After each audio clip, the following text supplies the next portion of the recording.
साथियों, जय भीम, जय मूल निवासी। वंचित स्वर यूट्यूब चैनल की तरफ से एक बार फिर से आपका स्वागत है। सबसे पहले हम अपने यूट्यूब चैनल की तरफ से सभी अपने दर्शकों को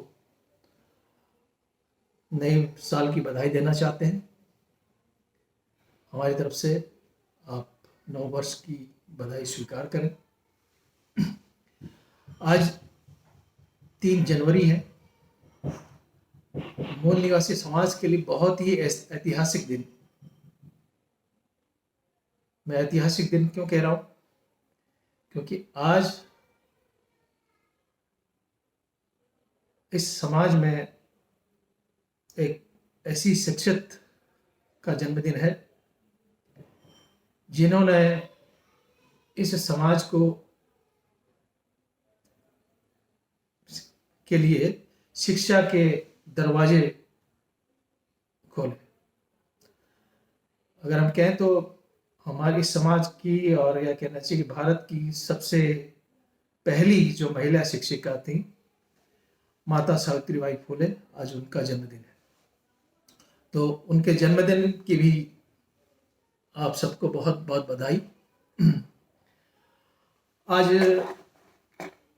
की वार्ता में की शुरुआत में मैं थोड़ा सा आज हल्द्वानी में एक कार्यक्रम माता सावित्रीबाई फुले के जन्म दिवस के अवसर पर आयोजित किया गया, तो उसके बारे में थोड़ी सी मैं आपसे बातचीत करूँगा।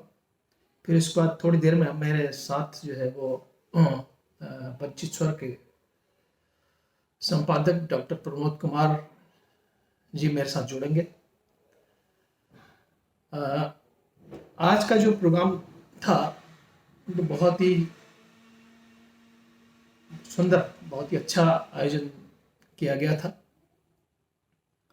आयोजनकर्ताओं ने उसमें माता सावित्रीबाई फुले के नाम से उन महिलाओं को जिन्होंने समाज में जागरण का काम अपने स्तर से शुरुआत की है और जिन्होंने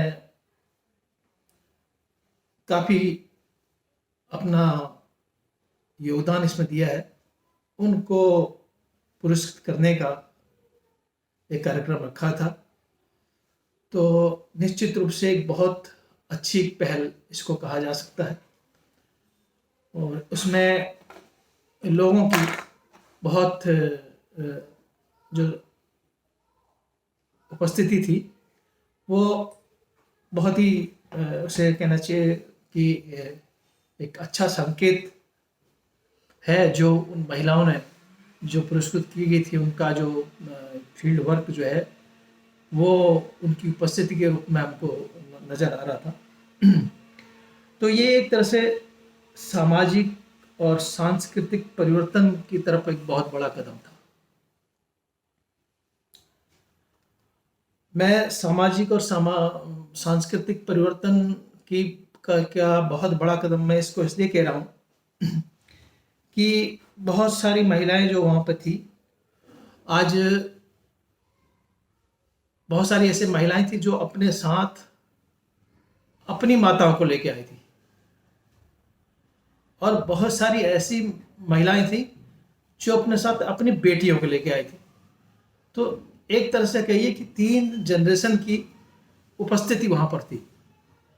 तो ये एक बहुत ही अच्छा एक संकेत कहा जा सकता है।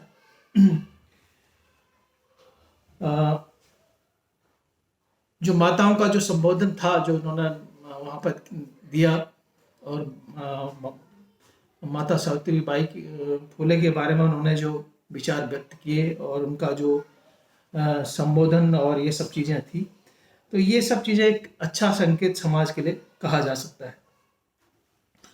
तो ये आने वाले समय में ये जो आयोजन जो है ये एक अच्छा स्वरूप लेगा।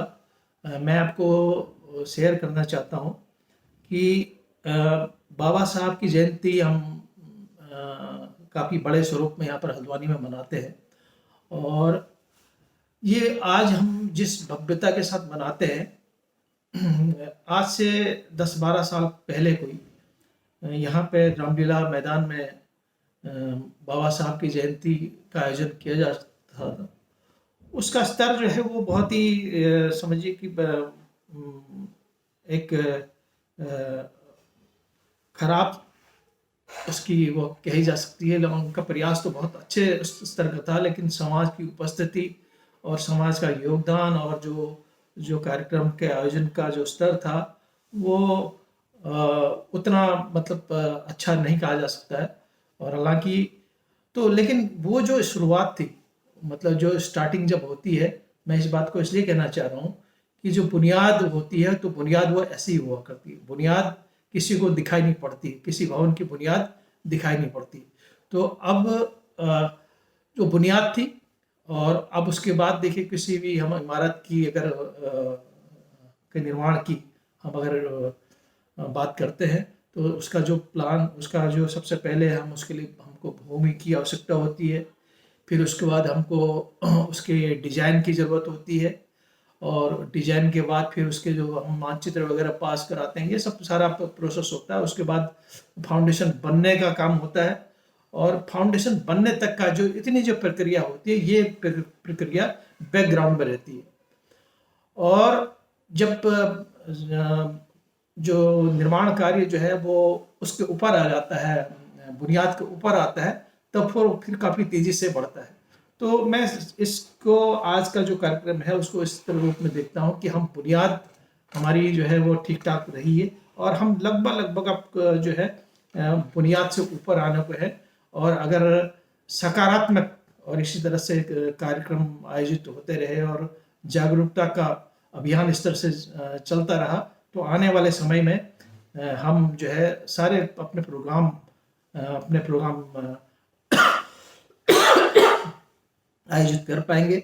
और एक तरह से इसको कहिए कि जो सांस्कृतिक परिवर्तन समाज में वो संभव हो पाएगा। तो ये थी आज के कार्यक्रम के बारे में कुछ बातें। अब मेरे साथ डॉक्टर प्रमोद कुमार जी, संपादक वंचित स्वर, यहाँ उपस्थित है। मैं आपका सर स्वागत करता हूँ। और आपसे, चूंकि आपका माता सावित्री बाई फुले के बारे में और तमाम महापुरुषों के बारे में एक अच्छा आपका अनुभव है, बहुत अच्छा आपका बैकग्राउंड है, तो हम आज आपसे माता सावित्री बाई के बारे में कुछ समझना चाहेंगे। जी धन्यवाद सर। सबसे पहले मैं आपका भी धन्यवाद करता हूँ, और जो वंचित स्वर जो मीडिया हाउस है, ये यूट्यूब चैनल है, उसके सभी दर्शकों का भी मैं स्वागत भी करना चाहता हूँ, धन्यवाद भी करना चाहता हूँ कि आप लोग भी कीमती समय देके इस चैनल को वो बढ़ा रहे हैं, इसकी सुनते हैं, इसका सब्सक्राइबर भी काफ़ी बढ़ रहे हैं। तो धीरे धीरे ये एक अपने आप में यहाँ पे एक सामाजिक चेतना के प्रसार में ये चैनल बड़ा एक महत्वपूर्ण भूमिका निभा रहा है। और मैं सभी जो दर्शकों को नव वर्ष की भी बधाई, और सबसे बड़ा जो आज एक बहुत बड़ा दिन है, राष्ट्रमाता सावित्री बाई फुले जयंती। ये एक ऐतिहासिक कहा जाए कि हम लोग एक इतिहास करवट ले रहा है, इतिहास करवट ले रहा है। जिस चीज को हम लोग 10 साल 20 साल पहले हमने ना कुछ सुना था, ना जानते थे, लेकिन आज हम बड़ी तेजी से, और हम क्या, सबसे बड़ी चीज इस देश की जो मातृशक्ति कहा जाए, जो हमारी माताएं हैं, बहनें हैं, वो आज देखने को आप 75 जो साल देश का संविधान लागू होने के बाद, ये देखिए इस देश में प्रधान से लेकर प्रधानमंत्री तक आज महिलाएं बनने लगी। आज भी राष्ट्रपति जो देश की हैं वो महिला हैं। लेकिन क्या 100 साल पहले ऐसी स्थिति भारत में थी महिलाओं की? हम लोगों को इस चीज को देखना पड़ेगा, 100 साल पहले का भारत महिलाओं के लिए कैसा था। खुद जो माता सावित्री बाई फुले हैं, उनका 9 साल की उम्र में उनका विवाह हो गया। अब सोचिए, यानी क्या था 100 साल 150 साल पहले भारत, कि 9 साल की उम्र में लड़कियों की शादी हो जाती थी, जिस उम्र में वो लड़की शादी का अर्थ भी नहीं, उसके लिए शिक्षा तो कहीं से कहीं कोई सोचने का भी सवाल नहीं होता था। उसके बाद आप देखेंगे जब हम इतिहास के पन्ने पलटते हैं, यहाँ पर विधवाओं की क्या स्थिति थी। विधवाओं को, अगर कोई महिला विधवा हो गई, उसके बाल काट के उसको गंजा करके वहाँ छोड़ दिया जाता था, धार्मिक स्थलों में छोड़ दिया जाता था। और देखेंगे सती प्रथा, कितनी एक भीषण, मतलब क्रूरतम इस समाज की सच्चाई है कि किसी महिला को जिंदा जला देना। पति मरता था, जिंदा वो महिला नहा धो के चिता पे बैठती थी, बिठाया जाता था, नहीं बैठती थी तो पहले तो उसका माइंडसेट ऐसा बनाया जाता था, वो खुद बैठती थी, नहीं बैठती थी तो उसे जबरन बिठाया जाता था और जबरन बिठा के नीचे से आग लगा दी जाती थी, जिंदा जला दिया जाता था। ये भारतीय परिवेश था मुश्किल से 150 साल पहले। ऐसे में माता सावित्री बाई फुले का, उनको पढ़ाना, उनके राइट्स की बात करना, ये कितनी अपने आप में एक अनोखी घटना है। लेकिन हम ये देखेंगे कि आज भी जो हमारी महिलाएं हैं, भले ही यहाँ प्रधान से लेकर प्रधानमंत्री तक बन गई हैं, राष्ट्रपति तक बन गई हैं, लेकिन क्या उन्हें ये मालूम है कि 150 साल पहले भारत ऐसा था और वो कहाँ से उनको ये पढ़ने लिखने या ये राइट्स मिल गए, किस का इसके पीछे योगदान है। तो ये हमारे लिए बहुत बड़ा जानने की हमें जरूरत है। आज भी आपने अभी बताया, बड़ा खुशी का भी विषय है, थोड़ा सा एक आशावादी किरण नजर आती कि थोड़ा बहुत कुछ चेतना का प्रसार बढ़ रहा है। लेकिन हमको इस बात से बहुत संतुष्ट होने की भी जरूरत नहीं है, क्योंकि जो हमारी प्रतिगामी ताकत है इस देश को, जिन्होंने हजारों साल से अंधेरे में जकड़ के रखा था, वो भी उतनी तेजी से काम कर रहे हैं। और वो हमारी जो सक्रियता या ये जो चेतना से वो भी बहुत परेशान है, और वो उतनी तेजी से भारत को फिर से वैसा भारत बनाने की भी तैयारी करने में लगे हुए हैं। वो बहुत स्पीड से काम कर रहे हैं कि हम भारत को फिर से वहां बनाएं। तो इसलिए हमारे पास एक आशा की किरण है, लेकिन हमको इतने से संतुष्ट नहीं होना। अभी हमें बहुत काम करने की जरूरत है। आज भी हमारी माताएं बहनें, लगभग मैं कह सकता हूं 99% से ज्यादा जो भारत की मातृशक्ति, शहरों में तो कुछ परिवर्तन आया है, लेकिन इधर जो हमारे दूर दराज पर्वतीय इलाकों में तो मैं 99% कह सकता हूं कि जो हमारी महिलाएं हैं अभी भी अंधविश्वास, आडंबर, उन सब में ऐसे जकड़ी हुई हैं कि उसमें बहुत हमें मेहनत अभी करने की जरूरत है। तो उन लोगों को पता ही नहीं है कि हमारे लिए किसी महिला ने गोबर भी उन सावित्री बाई फुले पे फेंका गया, कीचड़ फेंका गया, पत्थर उन पर फेंके गए, लेकिन उन्होंने किस तरीके से ज्योतिबा फुले ने उनको पढ़ाया। उसके बाद उन्होंने स्कूल खोला और 1848 में 3 जनवरी 1848 को उन्होंने पहला जो महिलाओं के लिए, बालिकाओं के लिए जो विद्यालय खोला, और साल भर के अंदर उन्होंने 5 स्कूल खोल दिए। तो ये कितनी बड़ी, हम आज एक, हमारी पूरी उम्र निकलने को है, हम लोग कोई बहुत बड़ा ऐसा काम नहीं कर पाए, लेकिन उन लोगों ने, उस दंपति ने, फुले दंपति ने किस तरीके से, और साथ में हमें फातिमा शेख जी को भी याद करना पड़ेगा, जिनका उन्हें बहुत सहयोग मिला था। और फुले साहब, जिनके अंदर ये चेतना आई कि भाई मैं पहले अपनी पत्नी को पढ़ाऊं, फिर दोनों दंपति ने किस तरीके से काम किया, ये बहुत बड़ा एक। और साथ में हमें एक, मैं और बात कहना चाहता हूं कि हमें बामसेफ जो संगठन का भी यहाँ पर हमें आज धन्यवाद करना पड़ेगा कि जिस तरीके से विचारधारा का प्रवाह बामसेफ ने किया है, और ये एक इतिहास के पन्नों में जो दफन हो चुके महापुरुष, जिनको बिल्कुल इतिहास को दबा दिया गया था, उसको पूरा उभार कर उनके पूरे व्यक्तित्व को समाज के सामने लाने में बामसेफ का भी बहुत बड़ा योगदान है।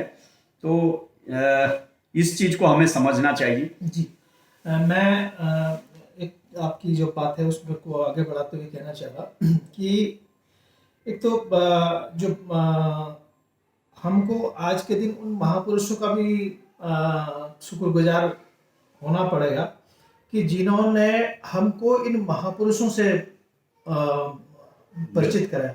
हमारा इतिहास है और हमारे जो महापुरुष है, हमारे पास बहुत एक समृद्धशाली विरासत है, लेकिन वो विरासत हम तक नहीं पहुंच पाई। तो अब जैसे हमारे कुछ बामसेफ की माध्यम से जो ये प्रचार प्रसार हुआ है, हम अपने महापुरुषों को हम जानने लगे हैं, और इससे मतलब हम उन तो कहने का मतलब है कि वो जो हमको अपने जो महापुरुष जिन्होंने हमको ये यहाँ तक इनको पहुँचाया, उनका भी आज हम शुक्रगुजार करते हैं। दूसरी बात आपने जो कही कि हमारा जो ताकत है, हमारी ताकत है सत्यता। चूँकि दुश्मन भी जो है वो अपनी ताकत से काम कर रहा है, विरोधी ताकतें भी आज अपनी पूरी ताकत लगाए हुए हैं। जिस शिक्षा के बारे में, जिस जो समाज में की शिक्षा का जो विरोध उस वक़्त माता सावित्रीबाई फुले को और ज्योतिबा फुले जी को देखना पड़ा, वही लगभग समझिए कि वो युद्ध आज अभी खत्म नहीं हुआ है। आज भी हमारी शिक्षा पे जो है वो खतरा मंडरा रहा है। आज भी जो है हमें जो जो ताकतें उस वक्त चाहती थी कि ये वर्ग शिक्षित न हो, वही ताकतें आज भी गति मतलब वो अपने काम को अंजाम दे रही। तो हमारी जो ताकत है वो ये है कि हम इसलिए हम इस वक्त तक इस संघर्ष में आगे दिखाई पड़ते हैं कि हम सच के साथ चल रहे हैं। दुश्मन को अपना झूठ फैलाने के लिए जितनी मेहनत करनी पड़ती है, तो झूठ का गुब्बारा जो है एक सच की छोटी सी सुई की नोक जो है उसको पंचर कर देती है। तो मैं इतना ही मुझे कहना था। आप जो है वार्ता को आगे कंटिन्यू करिएगा।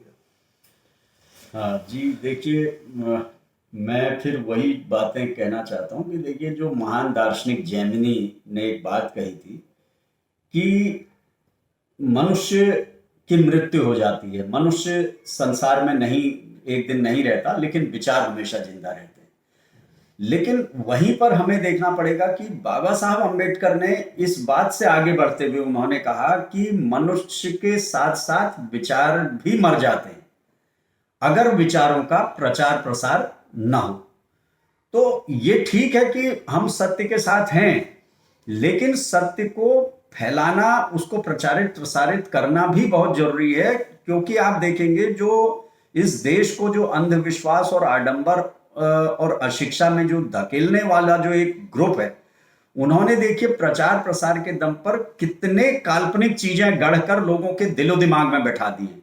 और जो सत्य था, जो फैक्ट है, जो वास्तव में फूले साहब हैं, बाबा साहब डॉक्टर अंबेडकर हैं, पेरियार साहब हैं, कबीर हैं, नानक हैं, ये तमाम ऐसे रैदास जी हैं। अगर ये बामसेब ना बना होता, हमें अपना आज भी ध्यान है, मैं दिन में भी आज चर्चा कर रहा था कि हम जब स्कूल की स्टार्टिंग कर रहे थे, पढ़ रहे थे, हमें ये महापुरुषों के बारे में कुछ पता ही नहीं था।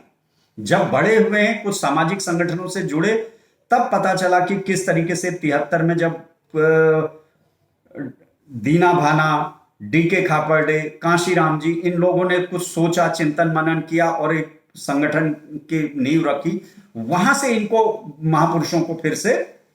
सर एक मैं आपके प्रश्न से मुझे याद आया कि मेरा आपसे एक सवाल ये है कि हमारे जो महापुरुषों का हम तक प्रचार प्रसार जो है वो अभी तक मतलब नहीं हो पाया। जबकि आप देखिए तमाम ऐसे लोग का प्रचार प्रसार रहता है।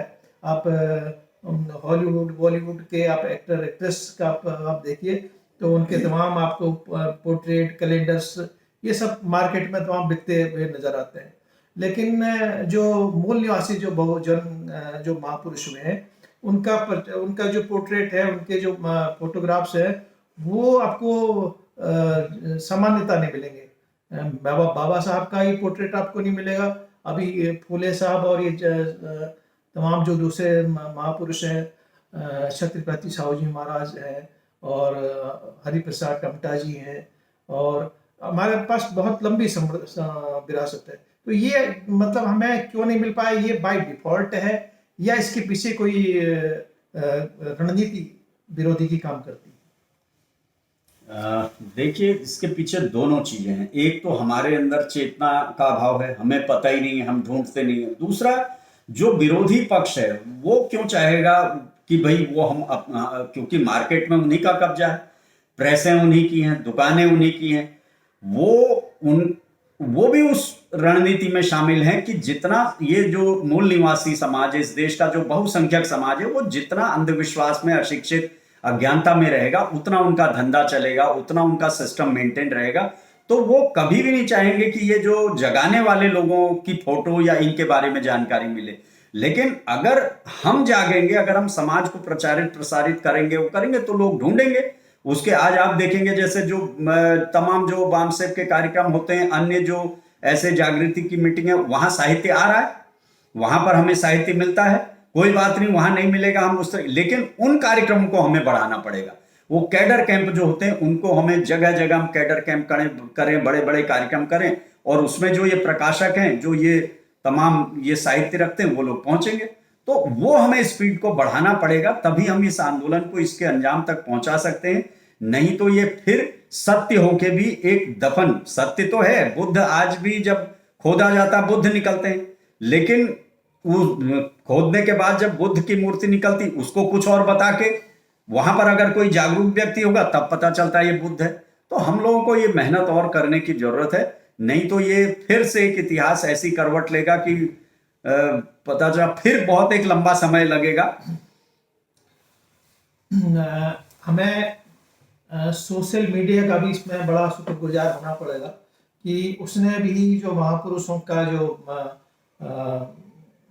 के बारे में प्रचार प्रसार में एक बहुत बड़ा रोल अदा किया है। क्योंकि अब हम इस कार्यक्रम के अंतिम पेज में आपसे कंक्लूडिंग रिमार्क 5 मिनट के अंतर्गत चाहूँगा। जी देखिए, वही फिर से मैं आज माता सावित्रीबाई फुले जयंती पर बात करते हुए कि हम लोग को ये लोगों को बताना चाहिए कि जो हमारी माएँ हैं, बहनें हैं, जो हमारी आज सारे लोग एमए, बीएड, क्या क्या लड़कियां डॉक्टर, इंजीनियर, प्रोफेसर, वकील बनी हैं, उनको हमें ये एहसास कराना होगा कि यदि आज से 150 साल पहले माता सावित्रीबाई फुले ने आपके लिए संघर्ष न किया होता, अगर उन्होंने पत्थर न खाए होते, अगर उन्होंने गोबर और कीचड़ का अपमान न झेला होता, तो आज भी यहाँ पर ये रास्ते खुले होते। इसका हम अंदाजा मतलब लगाना बहुत कठिन नहीं है कि उनके लिए आज भी रास्ते नहीं खुले होते।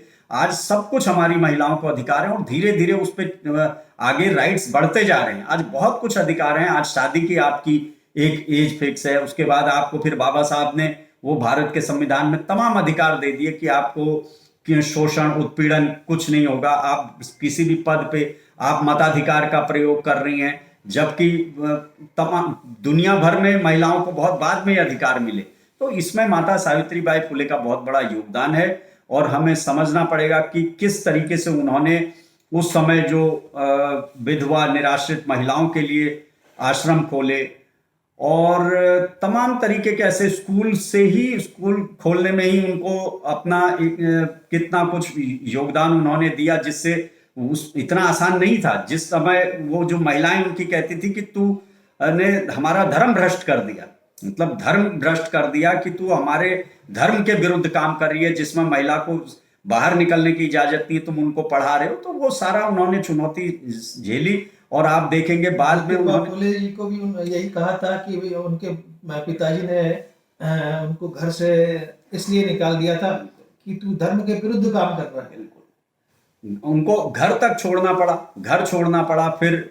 तो ये तमाम बातें हैं। और दूसरा आप देखेंगे कि बाद में जो उन्होंने एक और क्रांतिकारी काम क्या किया उस समय, जो इस अंधविश्वास के खिलाफ जाकर जब फुले साहब का जब निधन हुआ, तो उन्होंने उनकी चिता को अग्नि दी। वो भी एक अपने आप में एक क्रांतिकारी काम था कि माता सावित्रीबाई फुले ने खुद उनको अग्नि दी, वो जहां शमशान घाट में महिला का जाना ही संभव नहीं था। और बाद में आप देखिए, आपका जो आखिरी सांसें भी आपने ली, जो पुणे में जो प्लेग की महामारी फैली, उसमें आप लोगों का इलाज करते करते एक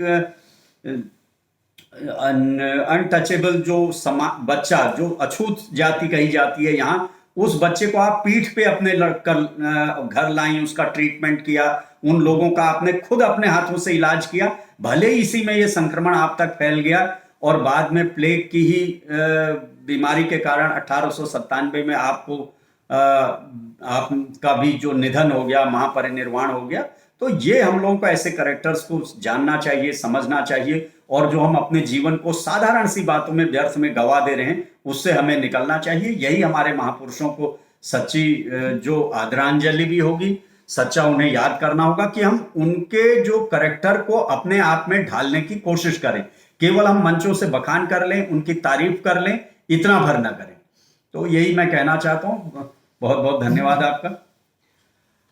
तो मित्र, हमारी एक कोशिश है कि हम जो है अपनी बातचीत को आपसे शेयर करें, और आप हम अभी तकनीकी रूप से इतने सक्षम नहीं हैं, और बहुत सारी चीज़ें अभी हमें को करनी है, सीखनी है। लेकिन हम आपसे वार्तालाप का क्रम हमने शुरू कर दिया, और लेकिन उस पे भी आपका जो हमें आपका जो प्रतिक्रिया है वो बहुत सकारात्मक नज़र आ रही है। तो और थोड़ी कोशिश करिएगा, चैनल को सब्सक्राइब करिएगा, और हमें बहुत अच्छा लगेगा कि आप कमेंट करिएगा कि हम किस तरह से कुछ सुधार करें, क्या हमको और सुधारने की ज़रूरत है। ये हमारे लिए बड़ा उत्साहवर्धक होगा। तो इसी नोट पर हम अपनी बात आज की समाप्त करते हैं। हम वीडियो चाहते हैं कि बहुत लंबा भी ना हो, क्योंकि वो फिर दिक्कत होती है, और इस छोटे से अंतराल में बहुत सारी बातें छूट जाती हैं। लेकिन हम चूंकि सतत रूप से आपसे संपर्क में रहेंगे, बातचीत करते रहेंगे, तो किसी न किसी मौके पे फिर वो बातें आपसे शेयर हो चुकी हैं। तो हमारे साथ जुड़िएगा, हमें बहुत अच्छा लगेगा। और ये एक समाज के साथ जो है एक अपनी बातें शेयरिंग का एक हमने एक माध्यम चुना है। तो हमारा आपका साथ हमें चाहिए। मैं इसी बात के साथ अपनी आज की बात को समाप्त करते हैं। डॉक्टर साहब का बहुत बहुत धन्यवाद। जी जय जी, हिंद, जय धन्यवाद। जय भीम, जय मोरिंगासी। 25 मिनट हुआ है, 25 26।